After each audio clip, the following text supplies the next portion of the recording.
ইতিহাস রচনার সাম্প্রতিক একটি পদ্ধতি। নিহার রঞ্জন রায়। সাংস্কৃতিক সচেতনতা একটু অন্যভাবে ঐতিহাসিক সচেতনতা। সাম্প্রতিক কালের অন্যতম বৈশিষ্ট্য। মানব সমাজের অগ্রযাত্রায় সংস্কৃতিকর্ম অপরিহার্য। সর্বদেশে সর্বকালে সংস্কৃতিকর্মের ভেতর দিয়েই মানুষ জীবনের পথে অগ্রসর হয়। কিন্তু সকল দেশে সকল কালে মানুষ এ সম্বন্ধে সচেতন থাকে না। আধুনিক মানুষ নিজের ভাগ্য নিজে নিয়ন্ত্রণে বিশ্বাসী। সে বুদ্ধির আলোয় নিজের অতীত ও বর্তমানের দেশ, কাল ও পাত্রকে জেনে বুঝে বর্তমানের সংস্কার করতে চায়, ভবিষ্যৎটিকে গড়তে চায়। এই সংস্কার ও গড়নের কাজটাই হচ্ছে সংস্কৃতিকর্ম। তাছাড়া অতীতকে জানবার ইচ্ছা অর্থাৎ ভূত জিজ্ঞাসা মানুষের একটি সহজাত প্রবৃত্তি। স্মৃতি তার সহায়ক বৃত্তি। যা অতীতে ছিল ব্র্যাকেটে ইতি হ আসো ব্র্যাকেট ক্লোজড, মানুষ তাকে স্মৃতির প্রবাহে বহন করে। সাধারণত যে বিদ্যার উপায় ও পদ্ধতি অবলম্বনে আমরা অতীত ও বর্তমানকে জানতে বুঝতে চেষ্টা করি তার নাম ইতিহাস। ইতিহাস শাস্ত্রের সঙ্গে পৃথিবীর পরিচয় বহু প্রাচীন কাল থেকেই, কিন্তু আধুনিক মানুষ আবিষ্কার করেছে শুধু এই শাস্ত্রের সাহায্যে সে অতীত ও বর্তমানের যে জ্ঞান লাভ করে তা আংশিক জ্ঞান মাত্র। কারণ স্মৃতির প্রবাহ ছাড়া অন্য সূত্রেও অতীত বাহিত হয়ে বর্তমানে এসে পৌঁছয় এবং তাকে প্রভাবিত করে ভবিষ্যতের রূপান্তর ঘটায়। এই অন্য সূত্রগুলির মধ্যে প্রধান একটি সূত্র হচ্ছে রক্তপ্রবাহ, যাকে অবলম্বন করে বিভিন্ন মানুষের ধারা পৃথিবীর বুকে সঞ্চারিত হচ্ছে। এই বিচিত্র মানুষের ধারা বা নরপ্রবাহের জ্ঞান লাভের জন্য আধুনিক মানুষ নূতন একটি শাস্ত্রের নূতন উপায় ও পদ্ধতির উদ্ভব ঘটিয়েছে। এই শাস্ত্রের নাম নরতত্ত্ব বা নৃশাস্ত্র, ইংরাজিতে যাকে বলে অ্যানথ্রোপোলজি, স্বল্প অর্থান্তরে এথনোলজি। নৃতত্ত্ব ছাড়া আধুনিক মানুষ আর একটি গভীর অর্থবহ শাস্ত্র গড়ে তুলেছে নিজের অতীত ও বর্তমানকে জানবার বুঝবার জন্যই। এই নূতন শাস্ত্রটির নাম সমাজতত্ত্ব বা সমাজশাস্ত্র, এবং এই শাস্ত্রের উপায় ও পদ্ধতি অবলম্বন করে মানুষ সামাজিক উদ্ভব ও বিবর্তনের বিচিত্র রাজনীতি সম্বন্ধে, তার অতীতের জীবনযাত্রা, বর্তমানের আচরণ প্রভৃতি সম্বন্ধে পূর্ণতর জ্ঞান লাভ করে, যে জ্ঞান নিছক ঐতিহাসিক দলিলপত্রের ভিতর থেকে লাভ সম্ভব নয়। মানুষ সামাজিক জীব। সমাজবদ্ধ হয়ে বাস করবার প্রেরণায় ও প্রয়োজনে নানা কর্মসূত্রকে আশ্রয় করে এক একটি সমাজ সে গড়ে তোলে নিজেরই পরিপূর্ণ বিকাশের জন্য।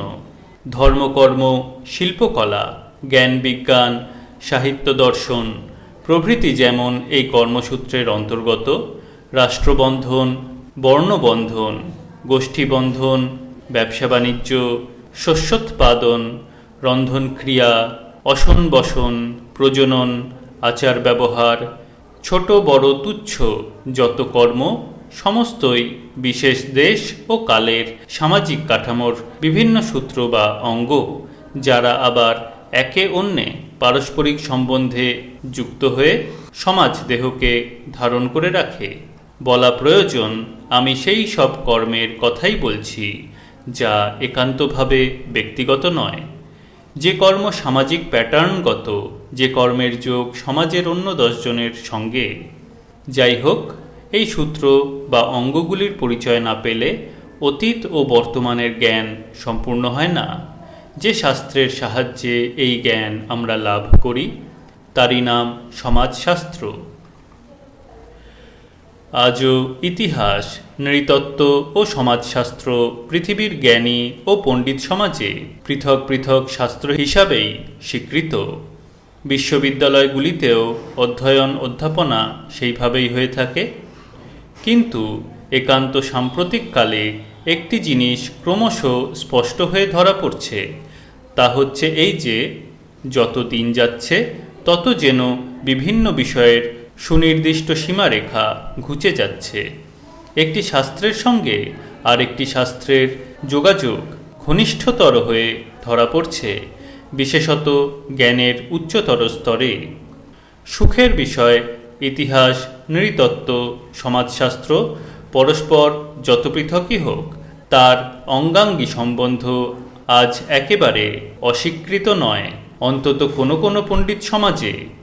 সেদিন ক্রমশ এগিয়ে আসছে যখন এই তিনটি শাস্ত্রের ব্যবধান প্রায় একেবারে ঘুচে যাবে, এমন অনুমান খুব অযৌক্তিক নয়। ইতিহাস রচনার একটি পদ্ধতি হচ্ছে প্রায় কুয়াশাচ্ছন্ন অস্পষ্ট অতীত থেকে সময়ের সূত্র বেয়ে বেয়ে ধীরে ধীরে বর্তমানের দিকে এগিয়ে আসা, প্রত্নসাক্ষ্যের পদচিহ্ন অনুসরণ করে করে। এই পদ্ধতি বহু শতাব্দী স্বীকৃত, বহু গুণীমান্য ঐতিহাসিক পদ্ধতি, যে পদ্ধতি এ যাবৎ আমরা মেনে চলেছি। সমাজশাস্ত্র আমাদের একটি নূতন পদ্ধতির ইঙ্গিত দিয়েছে ও দিচ্ছে একান্ত সাম্প্রতিককালে। সেটি হচ্ছে বর্তমান চলমান কালের সামাজিক প্যাটার্ন ব্র্যাকেটে সাংস্কৃতিক প্যাটার্ন যার অন্তর্গত ব্র্যাকেট ক্লোজড বিশ্লেষণ করে তারই বিভিন্ন সূত্র অবলম্বন করে ধীরে ধীরে অতীতের দিকে এগিয়ে যাওয়া এবং অতীতের সূত্রগুলির সঙ্গে যোগাযোগ আবিষ্কার ও প্রতিষ্ঠা করা।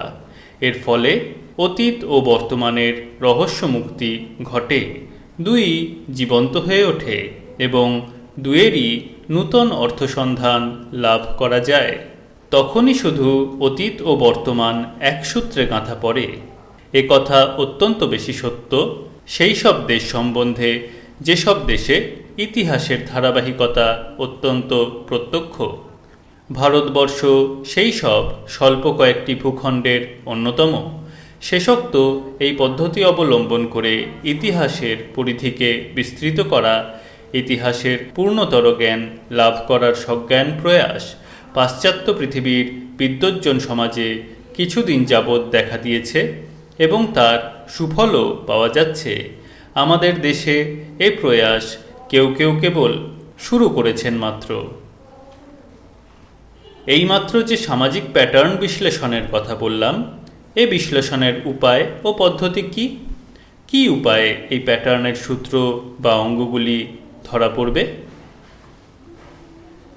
আজ থেকে প্রায় 50 বছর আগে রবীন্দ্রনাথ তাঁর স্বদেশবাসীকে আহ্বান করে বলেছিলেন, বাংলাদেশের প্রত্যেকটি গ্রামে গ্রামে ঘুরে ও বাস করে প্রত্যেকটি গ্রামের গ্রাম্য ছড়া, প্রবাদ, এমনকি কালগল্প ও কিংবদন্তি, খাল, বিল, হাওর, পথ, মাঠ, ঘাট, হাট, বাজার, মঠ, মন্দির, মসজিদ, ঘরবাড়ি, আচার ব্যবহার, ভয় বিশ্বাস, রীতিনীতি, অসন বসন, আমোদ প্রমোদ, খেলাধুলা, ধর্মকর্ম, শিল্পকলা, শাসন ব্যবস্থা প্রভৃতির সম্পূর্ণ বিবরণ সংগ্রহ করবার জন্য সেদিন তিনি কথাও বলেছিলেন যে ছোট বড় ও স্থানীয় সমাজ ও সংস্কৃতির এই সব পূর্ণাঙ্গ বিবরণ সংগ্রহ না করলে বাংলাদেশ ও বাঙালির যথার্থ পূর্ণাঙ্গ ইতিহাস রচনা কিছুতেই সম্ভব হবে না। সেদিন রবীন্দ্রনাথের কথায় আমরা কর্ণপাত করিনি। আজও আমাদের অনেক ঐতিহাসিক বিশ্বাসই করেন না যে ইতিহাস অর্থাৎ অতীতের তথ্যনিষ্ঠ জ্ঞান লাভ করতে হলে বর্তমান সমাজের এই সব সূত্র সম্বন্ধে সংবাদ আহরণের কোনো প্রয়োজন আছে। অথচ সাম্প্রতিক সমাজতাত্ত্বিকেরা বলেন, যে কোনো সমাজের সমাজ বিবর্তনের ধারার ইঙ্গিতগুলো আবিষ্কার করবার উপায় ও পদ্ধতি হচ্ছে স্থানীয় সমাজের পুঙ্খানুপুঙ্খ জরিপ বা সার্ভে। সামাজিক ও সাংস্কৃতিক নৃতত্ত্ববিদদের বক্তব্য ঠিক একই। তাঁরাও বলেন, দেশকাল ধৃত কোনো মানব গোষ্ঠীর ধর্মকর্ম, রীতিনীতি, আচার ব্যবহার, সমাজ সংস্কৃতি প্রভৃতির উৎস ও ক্রমপরিণতি জানতে হলে স্থানীয় জরিপ ক্রিয়া ছাড়া তা সম্ভবই হতে পারে না। এই জরিপ ক্রিয়া যত বিস্তৃত ও যত পূর্ণাঙ্গ হবে, ইতিহাসের জ্ঞান তত পূর্ণ, গভীর ও বিস্তৃত হবে। সাধারণত কোন কোন প্রধান প্রধান বিষয়কে আশ্রয় করে এই জরিপ ক্রিয়া করতে হয় তার কিছু আভাস ও ইঙ্গিত রবীন্দ্রনাথ বহু পূর্বেই আমাদের জন্য রেখে গেছেন। সাম্প্রতিক নৃতাত্ত্বিক ও সমাজশাস্ত্রীরা এ সম্বন্ধে আরও সুনির্দিষ্ট, সুপরীক্ষিত নির্দেশ দিয়েছেন এবং দিচ্ছেন। কয়েক বৎসর আগে বাঙালির ইতিহাস আদি পর্ব রচনাকালে নৃতত্ত্ব ও সমাজতত্ত্বলব্ধ কিছু কিছু তত্ত্ব ও তথ্য বাঙালির অতীত ব্যাখ্যা কার্যে আমি ব্যবহার করেছিলাম। আমার কাছে তা ছিল একটি কঠিন পরীক্ষামূলক ব্যাপার। অনুমান হয় সে পরীক্ষায় কিছুটা সার্থকতা লাভ বোধ হয় আমার ঘটেছিল। না ঘটে থাকলেও ক্ষতি নেই, কারণ তা হয়ে থাকলে সেটা আমার অক্ষমতার পরিচায়ক, পদ্ধতিটির নয়। কিন্তু ইতিহাস রচনার নূতন এই পদ্ধতিটি প্রয়োগ করতে গিয়ে সুস্পষ্ট হয়ে আমার কাছে ধরা পড়ল বাংলাদেশ ও বাঙালি সম্বন্ধে আমার জ্ঞান অত্যন্ত কম, অত্যন্ত সীমাবদ্ধ। যে বর্তমান আমাদের চোখের সামনে বিস্তৃত, সেই বর্তমান সম্বন্ধেই আমাদের জ্ঞান কত স্বল্প, কত অসম্পূর্ণ। স্থানীয় সমাজ ও সংস্কৃতির উৎস ও বিবর্তনের ক্রমগুলো জানা নেই বলে বৃহত্তর দেশের অতীতের টুকরো টাকরা সংবাদ, ইতস্তত বিক্ষিপ্ত তথ্যগুলো আমাদের কাছে কোনো অর্থই যেন বহন করে না। অনেক সময় সেসব তথ্য আমাদের দৃষ্টিই আকর্ষণ করে না। তার চেয়েও বড় কথা, বিভিন্ন তথ্যের মধ্যে পারস্পরিক যোগসূত্রটাই আমরা আবিষ্কার করতে পারি না, যেহেতু চলমান সমাজের গতি প্রকৃতির সঙ্গে আমাদের পরিচয় ঘটেনি। সে পরিচয় সম্পূর্ণ হয় না সমাজশাস্ত্রের সহায়তা ছাড়া। আমার সতীর্থ বন্ধু বিনয় ঘোষ মশায় আমাদের এই অভাব অন্তত কিছুটা ঘুচাবার দায় নিজের স্কন্ধে তুলে নিয়ে পশ্চিম বাংলার গ্রামে গ্রামে ঘুরে ঘুরে আমাদের স্থানীয় সমাজ ও সংস্কৃতি সম্বন্ধে নানা তথ্য সংগ্রহ করেছেন। প্রভূত আয়াসে, অক্লান্ত ধৈর্য, নিষ্ঠা ও ভালোবাসায় জরিপ ও সংগ্রহ ক্রিয়া যেমন করেছেন, বিশ্লেষণও সঙ্গে সঙ্গে তেমনই করেছেন, যার ফলে পশ্চিম বাংলার গ্রাম্য সমাজের চলমান সাম্প্রতিক রূপটি আমাদের কাছে অনেকটা প্রত্যক্ষ হয়ে উঠেছে। স্থানীয় ইতিহাস ও ক্রমে ক্রমে বৃহত্তর দেশের ইতিহাসের উপাদান কি করে আহরণ করা যায়, সমাজশাস্ত্রের উপায় ও পদ্ধতির সাহায্যে বিনয়বাবু তার একটি সুষ্ঠু দৃষ্টান্ত আমাদের সামনে তুলে ধরেছেন। প্রাচীন ও মধ্যযুগের পশ্চিম বাংলার জীবনযাত্রার ছোট বড় কিছু কিছু অংশ তাঁর এই জরিপ ক্রিয়ার ফলে স্পষ্টতর ও পূর্ণতর হবে, এ আশাবোধ হয় অন্যায় নয়। শুধু দুঃখ হয় এই ভেবে যে পূর্ব বাংলা সম্বন্ধে এ কাজ করবার সুযোগ যখন আমাদের ছিল, তখন আমরা তা কেউ করিনি। এখন সে সুযোগ কবে হবে কে জানে। নৃতত্ত্ব ও সমাজতত্ত্বের পদ্ধতি অবলম্বন করে ইতিহাস রচনায় প্রবৃত্ত হলে কি ধরনের সমৃদ্ধ ফসল ফলানো যায়, ইতিহাস কত যুক্তি ও তথ্যনিষ্ঠ হয়ে ওঠে, তার দু একটি দৃষ্টান্ত উল্লেখ করি আমাদের দেশের ইতিহাস থেকেই। হিন্দু সমাজের বর্ণাশ্রমের ইতিহাস 19 শতক থেকে শুরু করে আজ পর্যন্ত অনেক ঐতিহাসিক ও প্রত্নতাত্ত্বিকেরাই রচনা করেছেন। তাদের প্রধান নির্ভর বেদ উপনিষদ থেকে শুরু করে যাবতীয় সংস্কৃত ও পালি শাস্ত্রগ্রন্থ, কোনো কোনো ক্ষেত্রে শিলালিপি, তাম্রপট্ট, পুরাণ, স্মৃতি ও সাহিত্যগ্রন্থ। কিন্তু তাদের রচিত বর্ণাশ্রমের ইতিহাস, বর্ণাশ্রমের যুক্তি ও রহস্য ততদিন এতটুকুও ভেদ করতে পারেনি যতদিন না নৃতত্ত্ব ও সমাজতত্ত্বের সাহায্য নিয়ে সে পদ্ধতি অবলম্বন করে হাটন প্রভৃতি পণ্ডিতেরা বর্ণাশ্রমের ভিত্তি, উদ্ভব ও বিবর্তনের সমস্ত সূত্র ও স্তরগুলি একটি একটি করে ধরিয়ে দিলেন। আর্য ও অনার্য ভাষাভাষী লোকদের সমন্বয়ের সূত্রগুলিও আমাদের চোখে বহুদিন সুস্পষ্ট হয়ে ধরা পড়েনি। পড়ল তখনই যখন জ্ঞাত তথ্যাদির উপর নৃতত্ত্ব ও সমাজতত্ত্বের আলো এসে পড়ল রমাপ্রসাদ চন্দ ও অন্যান্য দু একজন মনীষীর সামাজিক ও নৃতাত্ত্বিক জরিপের ফলে। বিশুদ্ধ বংশাবলী ইতিহাস, যাকে বলা হয় ক্রনিকল, রাজা বাদশার কথা, যুদ্ধ বিগ্রহের কথা ইত্যাদি হয়তো তা তথাকথিত ঐতিহাসিক দলিলপত্র থেকে রচিত হতে পারে, কিন্তু সামাজিক বা সাংস্কৃতিক ইতিহাস রচনা করতে হলে নৃতাত্ত্বিক ও সমাজতাত্ত্বিক তথ্য, উপায় ও পদ্ধতি অবলম্বন না করলে প্রত্নসাক্ষ্য তার সমস্ত রহস্য উদ্ঘাটিত করতে পারে না।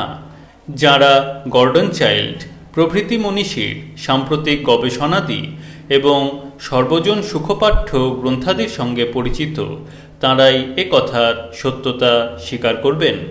কথাটি শুধু প্রাচীন ইতিহাস সম্বন্ধেই প্রযোজ্য নয়, মধ্য ও উত্তর পূর্ব সম্বন্ধেও সমান সত্য।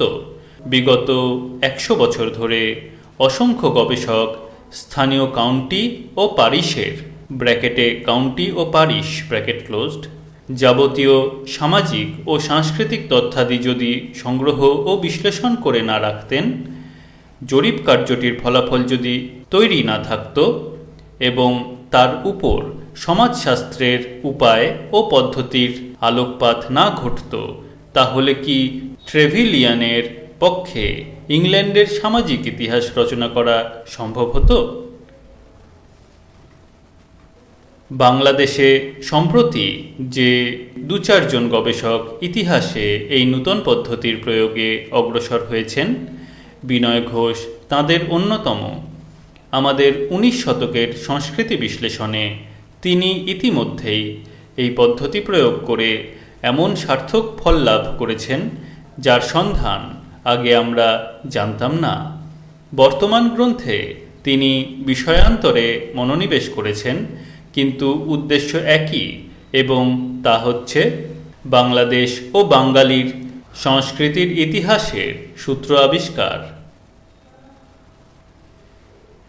আমার এই যুক্তির অর্থ এ নয় যে প্রত্নসাক্ষ্য ও সমসাময়িক দলিলপত্রের তথ্যাদি গ্রাহ্য বা নির্ভরযোগ্য নয়। মূর্খ সুলভ এই যুক্তি একেবারেই আমার উদ্দেশ্য নয়। প্রত্নসাক্ষ্য ও ঐতিহাসিক দলিলপত্রের তথ্যাদির মূল্য ও মর্যাদা সম্পূর্ণ স্বীকার করে নিয়েও আমার বিনীত বক্তব্য এই যে, সে সাক্ষ্য ও তথ্যাদির সম্পূর্ণ অর্থ ও প্রকৃতি সুস্পষ্ট ততক্ষণ হতে পারে না যতক্ষণ তার উপর আমরা সমাজশাস্ত্রের রীতিনীতি, গতি প্রকৃতি ও উপায় পদ্ধতির প্রয়োগ না করি। এ যাবৎ আমরা বহুলাংশে তা করিনি বলে আমাদের ইতিহাস রচনাও বহুলাংশে ক্রনিকল স্তর উত্তীর্ণ হয়ে সার্থক ইতিহাসের স্তরে উন্নীত হতে পারেনি।